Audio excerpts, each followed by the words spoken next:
Antoine Doré est un jeune Français. Il vit à Paris et il vient de passer son bac. Et comme beaucoup de jeunes Français, il est parti cet automne faire les vendanges. Comme en France, la rentrée universitaire n'a lieu qu'en octobre, je suis parti faire les vendanges en septembre. Il faut savoir que la France étant le premier producteur mondial de vin, c'est un job que font fréquemment les étudiants, histoire de renflouer un peu la caisse après les vacances. C'est une proclamation officielle, le banc des vendanges, qui donne le feu vert pour démarrer la récolte du raisin. Mais c'est aussi fonction de la région, du cépage ou de l'ensoleillement. Grosso modo, les vendanges s'étalent en France de début septembre à fin octobre. Je suis arrivé le 1er septembre dans un petit domaine du Beaujolais. On nous a fait signer notre contrat vendange, un type particulier de contrat saisonnier. Nous avions la chance d'être nourris-logés, ce qui n'est plus le cas que dans les petites exploitations familiales, et nous avons passé la première nuit sur des lits de camp déglingués. Les filles dans un dortoir, les garçons dans un autre. À 6h30, un employé du domaine a débarqué en tapant sur une casserole. Rude réveil. Nous avons enfilé nos vieilles frusques et baskets défoncées, puis nous nous sommes dispersés dans diverses camionnettes qui nous ont emmenés dans les vignes alentours. « Allez, allez, la tête dans le cep !» criaient les employés. On nous a confié à chacun un rang de vigne, après nous avoir distribué les instruments indispensables. Une serpette et un seau. Au fait, il existe également des vendanges mécaniques.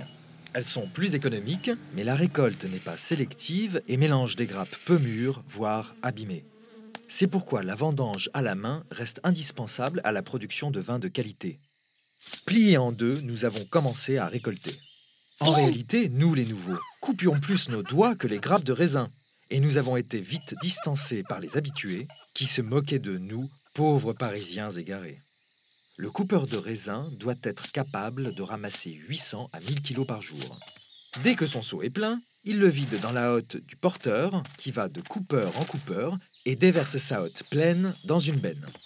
Évidemment, les coupeurs envient mortellement son travail, moins douloureux pour le dos. Nous avons fini la journée éreintés et cuits par le soleil. Au bout de 4 jours, nous étions morts. Horrible courbature dans le bas du dos, et nous redoutions autant le soleil que la pluie. Mais un rythme a fini par s'installer. Levé au petit matin, de plus en plus dur à cause de la fatigue accumulée, du manque, voire de l'absence de sommeil, et de la gueule de bois. Travail dans les vignes jusqu'à midi, déjeuner, puis reprise du travail jusqu'à 18h, le moment tant attendu. Car le soir, c'est la fête. La fatigue et le vin aidant, saisonniers venus des 4 coins de la France ou de l'Europe, jeunes du coin et étudiants sympathisent vite. Des couples se forment, plus ou moins éphémères. Et oui, pour des générations de jeunes gens comme moi, les vendanges sont une véritable expérience initiatique. Des images me resteront. Les batailles de raisins dans les rangs, les porteurs qu'on pousse dans la benne, nos coupures aux doigts exhibées comme des trophées, nos vêtements en lambeaux rendus rigides par la crasse. Ou encore le patron circulant dans les vignes pour nous donner à boire. De l'eau pour les nouveaux, du vin pour les anciens. Les 2 semaines sont passées à toute vitesse. Le dernier jour, les propriétaires nous ont donné notre paye, au SMIC, le salaire minimum en France, c'est-à-dire 9 € de l'heure environ. Les vendanges ont été conclues par une ultime fête. Puis, nous sommes repartis comme des zombies vers Paris avec nos courbatures, 2 bouteilles sous le bras et des souvenirs en pagaille.